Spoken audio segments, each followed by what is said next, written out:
చెప్పడానికి ఇక్కడికి వచ్చినందుకు మీ అందరికీ నా ధన్యవాదాలు తెలియజేసుకుంటాను. ఇందాక సుమా గారు మాట్లాడుతా గత కాలంలో కొన్ని ఏమన్నారండి మీరు ఇందాక సుమా గారు? అప్పట్లో లేదండి, అంటే మెల్లిగా నన్ను బీసీ ఎరాలోకి పెట్టేశారండి. ఈ మధ్యనే ఓజీ వచ్చిందని కూడా మీరు మర్చిపోయారు. సరే, అంటే నేను రెగ్యులర్గా సినిమాలు చేయకపోవడం వల్ల నన్ను ఇలా మీరు వెనక్కి నెట్టేయడం భావ్యం కాదని బల్లగుద్ది మరీ ఈ సందర్భంలో మీకు తెలియజేస్తాను. బాధ కలిగిస్తున్నాయి నాకు ఈ మాటలు.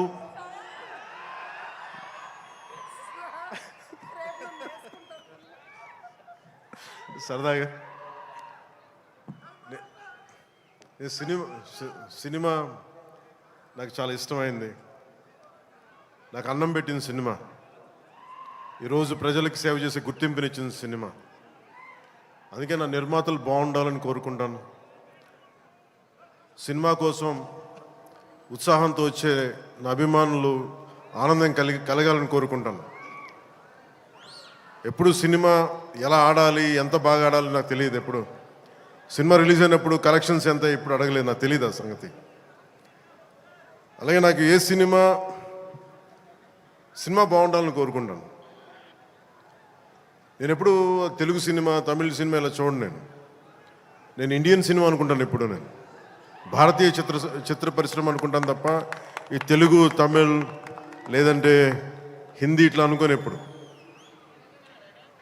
అలాంటి తెలుగు చిత్ర పరిశ్రమ ఈరోజు భారతదేశంలో ప్రపంచవ్యాప్తంగా అది ఆస్కర్ దాకెళ్ళి ఇది మన తెలుగు చిత్ర పరిశ్రమ తాలూకు గ్రేటెస్ట్ అచీవ్మెంట్ అది.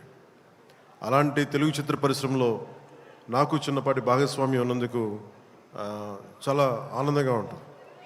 ఎప్పుడు నా నిర్మాతలు బాగుండాలని కోరుకుంటాను. నా దర్శకులు, నా రైటర్స్ వాళ్ళు రాసిన కథని నేను ఎంత బాగా చేయాలని అనుక్షణం తపన పెడతాను. కానీ రిజల్ట్స్ ఎప్పుడు మన చేతిలో ఉండవు. ఒకసారి నేను ఎప్పుడు సినిమాలు నాకు పదే చాలా సందర్భాలు చెప్తూ ఉంటాను.